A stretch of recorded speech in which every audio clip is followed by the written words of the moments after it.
Ever catch yourself kind of like second-guessing your own thoughts? Like, wait, is my brain messing with me? Uh-huh. Yeah, we've all been there. It's like our brains have these hidden quirks. Totally. And today, we're diving into those quirks, those fascinating little mental traps called cognitive biases. And for this deep dive, we're using Ralph Dabelli's The Art of Thinking Clearly. He breaks down like 99 of these thinking errors, and honestly, you'll see yourself in a lot of them. 99. Whoa, that's a lot. Okay, so we're going to focus on the biases that trip us up every day. You know, the sneaky ones that mess with our decisions without us even realizing it. Exactly. Like that survivorship bias. It's why we fall for those rags to riches stories and think like every successful person has some secret formula. Okay, so break this down for me. DeBelly talks about swimmers' physiques, unpublished manuscripts. How's that all connected? So it's like this, we often focus only on the survivors, the ones who made it big, and completely miss all those who tried and, well, didn't. Like, imagine only asking Olympic swimmers about their training. You're missing a huge chunk of the picture, right? So don't just look at the winners, right? Exactly. Gotta visit the graveyard of failures, too. That's We need right. to see those real odds of success, not just the warped version we get from only seeing the outliers. So how do we avoid this trap? Should we, like, all become cynical pessimists? Nah, not at all. It's about awareness. When you see someone succeed, just take a second and ask, okay, what's the full story here? What are the real odds of actually achieving this? So look beyond the highlight reel. I like it. Yes. And speaking of skewed perceptions, never find yourself like stuck watching a terrible movie just because you paid for it. Ugh, yeah, totally guilty of that. Yeah. It's like I have to get my money's worth, even if it's torture. And that's the sunk cost fallacy in action. See, the money's already gone, whether you stay or leave. The logical move is to choose whatever brings you joy now, not try to, like, win back a lost cause. This is hitting a little too close to home. It's like that feeling of, well, I've been with this person for so long, even if, Yeah, relationships, jobs, even hobbies. This fallacy can keep us stuck way past the expiration date. Okay, so how do we escape? Just remember those past investments. They shouldn't dictate future choices. A good question to ask yourself is, if I could start fresh, knowing what I know now, would I still choose this? Tough question, but an important one. Okay, switching gears a bit. Free stuff. Turns out, according to Dobelli, there's no such thing. And to the power of reciprocity. Right. He makes this brilliant link to our, like, evolutionary past. We're hardwired to feel like we have to return a favor, even if that favor was, like, totally unwanted or even manipulative. It's those address labels charities send, yours to keep. But then you feel obligated to donate, even if you never asked for the darn labels. Exactly. Or those free samples at the grocery store. It's subtle, but it plays on that deep-seated need to reciprocate, making us way more likely to buy. So businesses are, like, hacking our brains with freebies. Kinda, yeah. They're tapping into this deep-rooted social norm. The trick is to see it for what it is, a tactic, not some act of pure generosity. So how do we fight it? Become hermits who refuse all gifts. Nah, not about refusing everything. Just be aware of the influence, you know? Right. Make a conscious choice. Like, if there's strings attached to that free give, are they strings you're cool with pulling? It's like that saying, if you're not paying for the product, you are the Right. product. Okay, let's get into a bias that's crazy relevant these days. Confirmation bias. Dobelli calls it the mother of all misconceptions. Yeah, and for good reason. It's that whole thing where we seek out, interpret, even remember information in a way that just backs up what we already believe. Anything that challenges our views. Nope, ignored. So we're all just, like, trapped in our own little filter bubbles, huh? Pretty much. And this isn't just about, like, politics or whatever. It messes with everything from the things we buy to the people we trust. Okay, how do we escape these echo chambers we build for ourselves? Starts with awareness, right? Just admit you have biases. We all do. Then actively look for stuff that challenges your beliefs, even if it's uncomfortable. So be our own devil's advocate. Exactly. And don't be scared to change your mind. That's growth, not weakness. I like that. Okay, this next one is all about putting those in charge under a microscope. This is authority bias, that tendency to just blindly trust authority figures even when they're wrong. And what Dobelli points out is that even the smartest, most experienced people can fall for biases. Case in point, he mentions all those economists who totally missed the 2008 financial crisis. Yeah, it's a good reminder that fancy titles and degrees don't equal infallibility. So are you saying never trust authority figures? Not at all. Just be discerning, you know. Question things, ask for evidence, think for yourself. Even experts get it wrong. And sometimes the most valuable insights come from the ones who challenge the norm. Love that. Okay, this next one is kind of lighthearted, but still so relatable. The contrast effect. Explains why a $20 t-shirt seems like a steal after you've just been looking at a $100 one. It's all about how our brains judge things. We don't see value in isolation. We're constantly comparing. Dobelli uses that analogy with the two brothers who own a clothing store, right? Uh-huh. Where one pretends to mishear the price. Yes. They're totally playing with our perception of value. We're more likely to buy if it seems like a good deal compared to something else, even if that price is still marked up. So how do we avoid this pricing trickery? Be aware of the effect. When you're buying something, especially something big, try to judge it on its own merit, not just how it compares to other stuff. Do your research, compare prices, and don't be afraid to walk away. Exactly. And sometimes walking away is the smartest move, especially when we're talking about the winner's curse. Winner's curse. Okay, that sounds kind of ominous. What is that? So this often happens in auctions or bidding wars. The winner, yeah, they get the prize, but they often end up way overpaying. So they win, but they also lose? Yeah, kind of. Billy talks about it with mergers and acquisitions, where companies get caught up in the heat of the moment and end up paying way more than a company is actually worth. So to avoid this curse, set a budget and stick to it, even when things get heated. Exactly. Know your limits. Don't let ego or excitement cloud your judgment. Sometimes the best win is knowing when to walk away.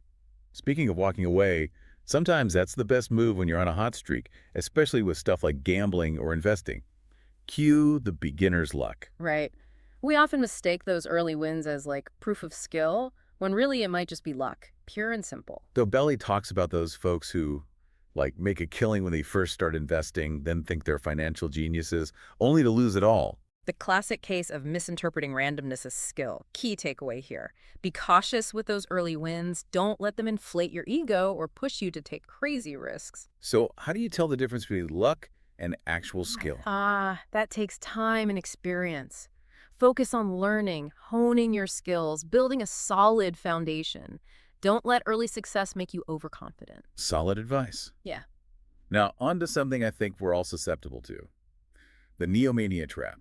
It's our obsession with anything and everything new, even if the new stuff isn't actually better. Oh, for sure.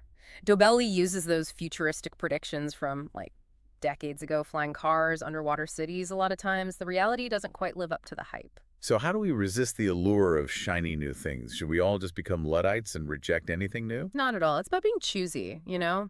Judge new things on their actual merits, not just their newness. Don't fall for marketing hype or the latest and greatest trap. So ask yourself, does this actually make my life better or solve a real problem? Yes. Sometimes the old ways are best, and sometimes innovation is just change for the sake of change. Now, for something that might be a bit controversial, the news.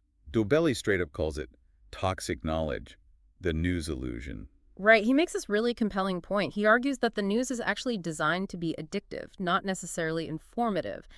It throws this constant barrage of often negative information at us, and it doesn't really help us make better decisions in our own lives.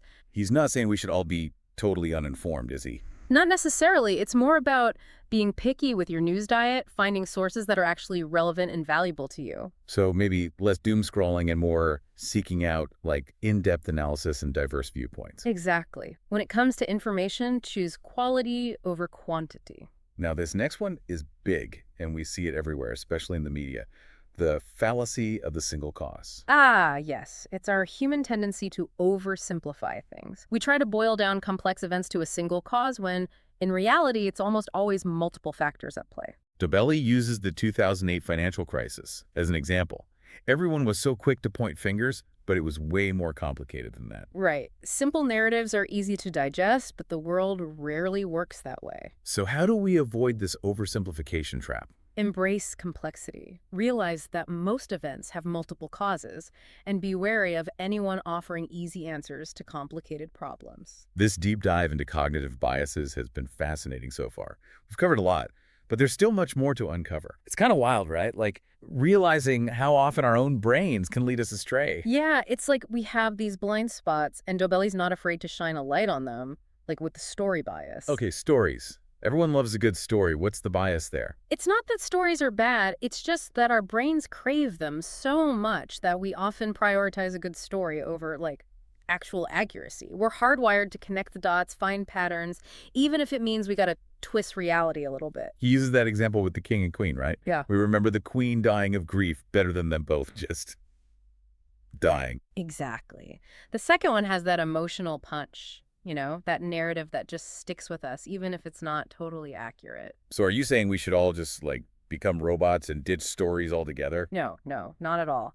Stories are super powerful for communication, connection, but we gotta be aware of their limits. Don't let a good story blind you to the facts or make you miss other explanations. Think critically about the stories you're hearing and maybe be a little skeptical of those overly simplistic narratives. Exactly.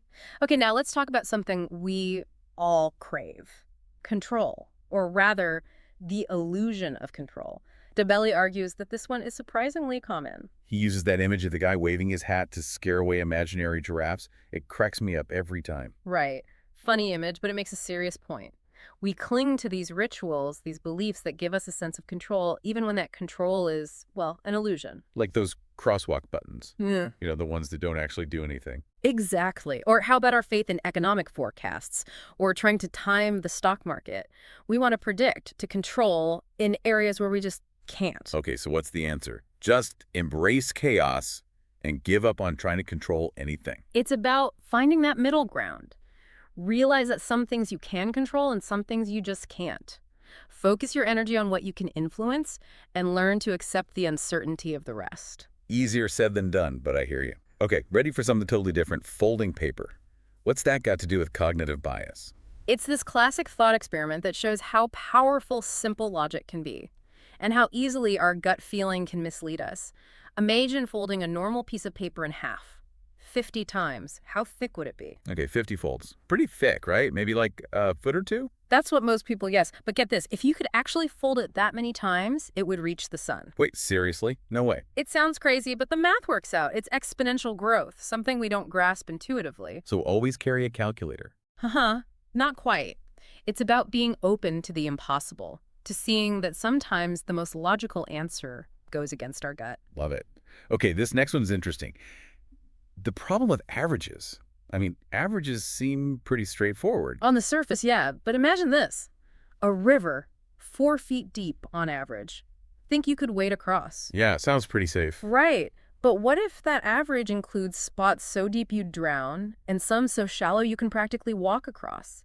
The average alone doesn't tell the whole story. It's like that saying, you can drown in a river that's on average 6 inches deep. Exactly. Averages can hide important details, especially when you have those extreme cases. Like Dobelli says, add Bill Gates to a group, and suddenly the average wealth makes everyone look like a millionaire, even though their actual situation hasn't changed at all. Right.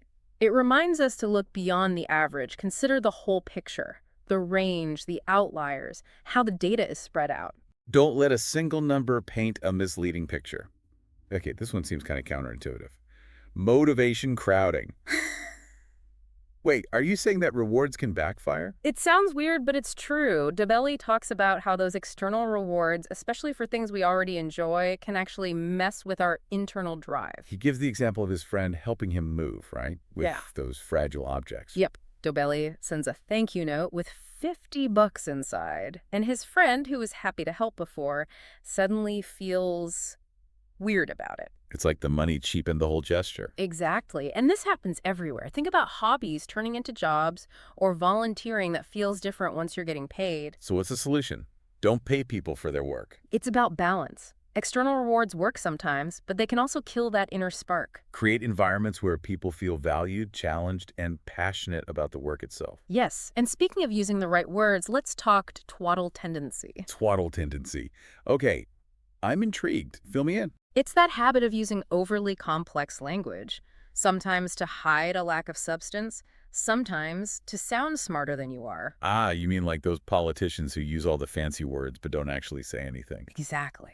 Or those academic papers so dense and jargon-filled, even experts struggle to understand them. How do we cut through the twaddle? Be critical of language. Don't be impressed by big words. Look for clarity, conciseness, and most importantly, actual substance. Like they say, if you can't explain it simply, you probably don't understand it well enough. Right on. Now, get ready for some math fun. The Will Rogers phenomenon. It explains how you can boost the average IQ of two states just by moving people between them. Wait, what? How's that even possible? It sounds nuts. It's all about how shifting people between groups can change the averages, even if their individual smarts stay the same. So it's a statistical trick, not actual intelligence being transferred. Exactly. Think of a salesman. He's doing below average at one dealership, right? Move him to a different one, where his numbers are now above average. His sales haven't changed, but the averages for both dealerships did.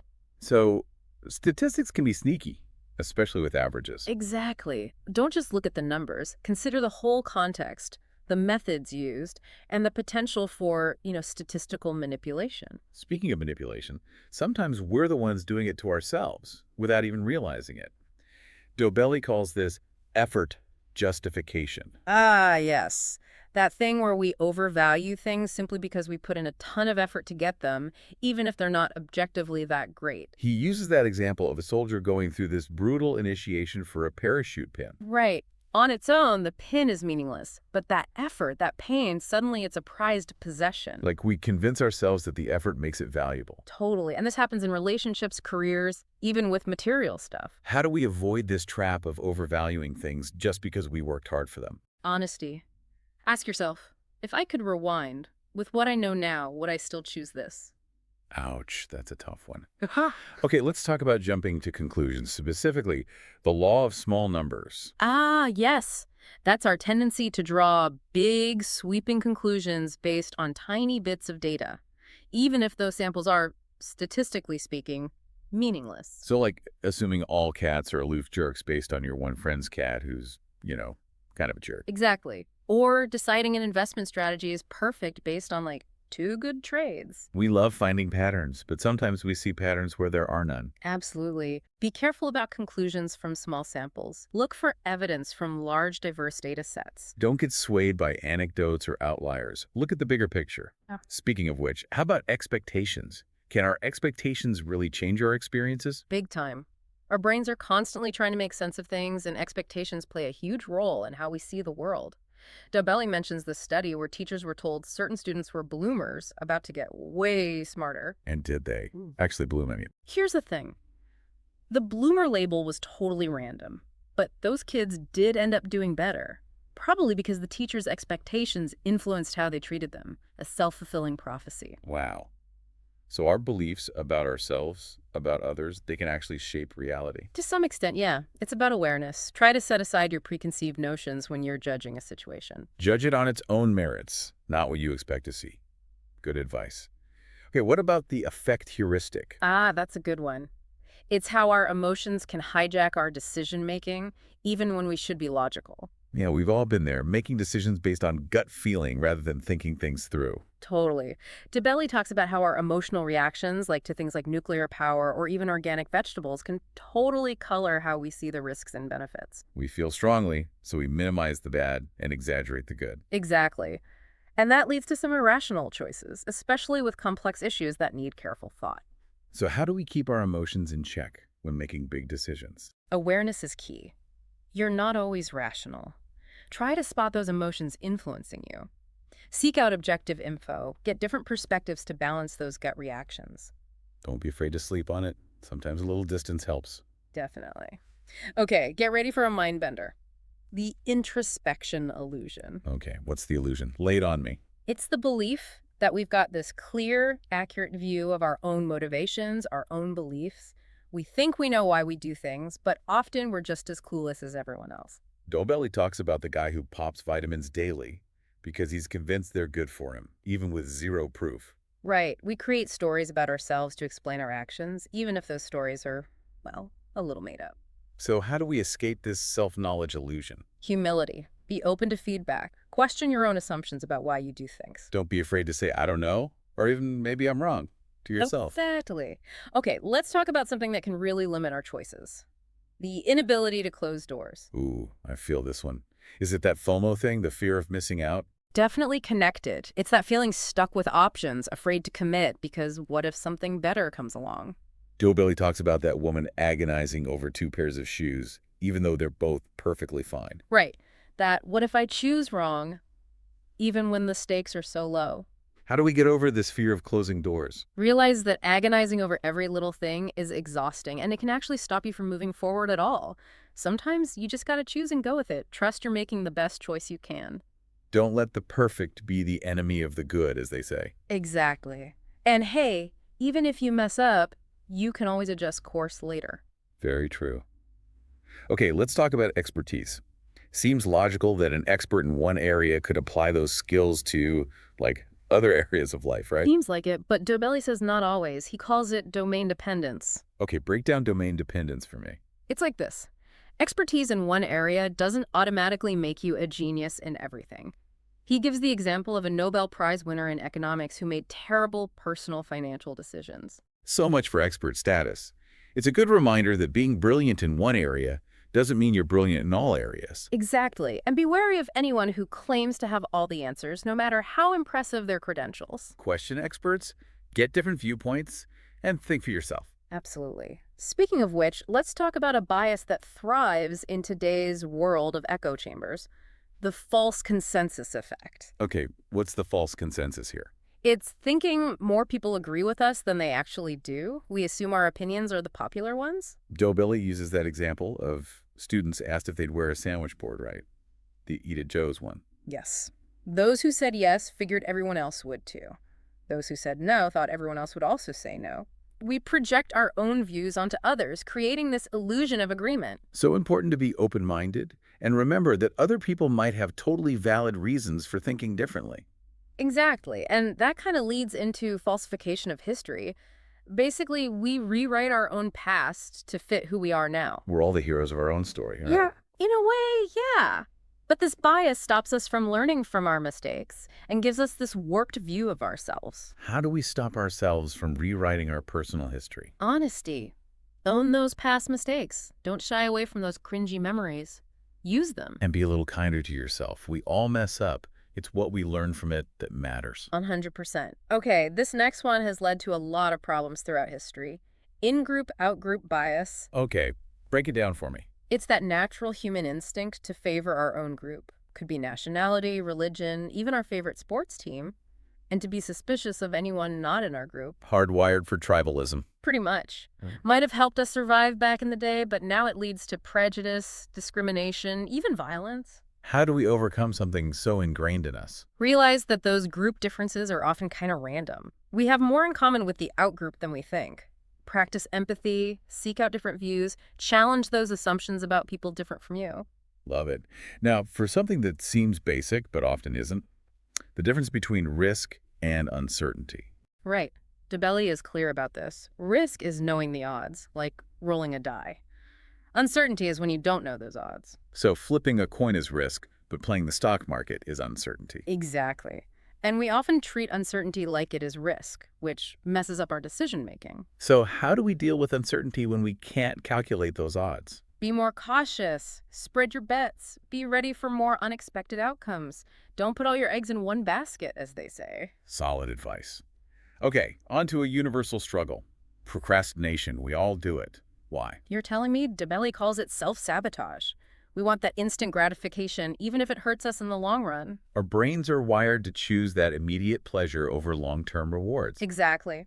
And that leads to missed deadlines, stress, even problems in our relationships or careers. How do we break free? A few things can help. Break big, scary tasks into smaller ones. Set deadlines and hold yourself accountable. Oh, and rewards. Treat yourself when you get things done. Trick your brain into doing what you should be doing. Exactly. Sometimes we need a little brain hack. Okay, this next one seems especially relevant these days. With all the news and clickbait headlines, the salience effect. Right. That's our tendency to overestimate the importance of stuff that's vivid, memorable, emotionally charged, even if it's statistically insignificant. Like with plane crashes. Right. Flying is safer than driving. But those crashes are so vivid, we overestimate the risk. Exactly. This bias affects everything from how we see risk, to how we judge people, to investments. So how do we avoid this? How do we stop the salience effect from messing with us? Awareness. Our brains love the new, the shocking, the dramatic. Don't let those things cloud your judgment. Get the facts, consider the base rates, and make your decisions on logic, not just on how memorable something is. Okay, I'm writing that down. Now, for a bias that really hits home, the self-serving bias. Ah, yes. Taking credit for our wins, but blaming everything else for our losses. So it's, I'm awesome when things go well, but it's everyone else's fault when they don't. Pretty much. Dobelli talks about students doing this with grades. Good grades, they're smart, they studied hard. Bad grades. Blame the teacher, the test, anything but themselves. Easier on the ego, right? Oh, for sure. But it also stops us from learning from those mistakes and growing. So how do we deal with this? Be honest. Own your role in both successes and failures. Ask yourself, what could I have done differently? What did I learn? Own your mistakes. It's how we grow. Now, a bias for the information age? The sleeper effect. Ah, yes. That's when we forget where we heard something, even if the source was unreliable. So we read something questionable online, dismiss it, but later on, we start believing it because we've forgotten where we saw it. Exactly. The message sticks around, even when we forget the messenger. Super dangerous when we're flooded with information. How do we protect ourselves? Be critical of everything, no matter the source. Check the facts, double-check those sources, and don't just accept things blindly, even if they sound right. Especially be wary of information that just confirms what we already believe, right? 100%. Okay, let's talk about a bias that can really limit our choices. The alternative blindness. Okay, what's being hidden here? It's like this. We tend to fixate on the options right in front of us without even considering other potentially better possibilities. So like only looking at the menu, but not even considering the specials board, which might have something way better. Exactly. Or focusing on a few job applicants without looking for more talent. We get tunnel vision. Yep. Be aware of this. Before you decide, actively look for other options. Don't be afraid to think outside that box. Okay, time for a big one, especially in the age of social media. The social comparison bias. Ah, yes. Comparing ourselves to others. And usually it just makes us feel worse. Social media is the worst for this. Everyone's showing off their perfect lives. How can we not compare? Right. But all that comparison leads to envy, resentment, even self-sabotage. So how do we escape the comparison trap? Focus on your own journey. Celebrate your wins, big and small. Everyone's at a different stage. Love that. Don't compare your chapter 1 to someone else's chapter 20. And remember, those perfect lives online, usually just a highlight reel. So true. Okay, last bias before we wrap up. The not invented here syndrome. Intriguing. Tell me more. It's our tendency to favor our own ideas over everyone else's, even if the other ideas are better. We love our own ideas too much. Right, exactly. DeBelly uses this example of someone making a terrible sauce, but they prefer it to a chef's sauce just because they made it. Our egos get in the way of good ideas. Totally. It blocks progress, innovation, collaboration. So how do we overcome it? This not invented here thing. Humility. Open-mindedness, be willing to learn from other people. Nobody has all the answers, and the best ideas can come from anywhere. Wow, we've uncovered a ton of biases already. We have. But the good news is just knowing about them helps us make smarter choices. Knowledge is power, right? Absolutely. Especially when it comes to understanding our own minds. Absolutely. And the biggest takeaway, we don't always have the answers. Our intuition can be wrong, and there's always more to learn. It's humbling, but empowering too. We don't have to let our biases control us. We can challenge them, think critically, and make choices that align with our goals. Exactly. So next time you're facing a tough decision, remember those biases we talked about. Take a step back, question everything, and be open to the possibility that your gut might be steering you wrong. And don't be afraid to get different perspectives, challenge your own beliefs, and change your mind when you learn something new. Yes. The more we understand our brains, the better we navigate the world and make choices that lead to a more fulfilling life. This deep dive into cognitive bias has been eye-opening, to say the least. It's given me a lot to think about and some really useful tools to use in my own life. Me too. It reminds us that we're all a work in progress, always learning and growing. As we wrap up, we'd love to hear from you. What biases have you noticed in your own life? What strategies help you overcome them? Share your thoughts with us. We love hearing from you. And until next time, keep those brains engaged and don't forget those critical thinking caps.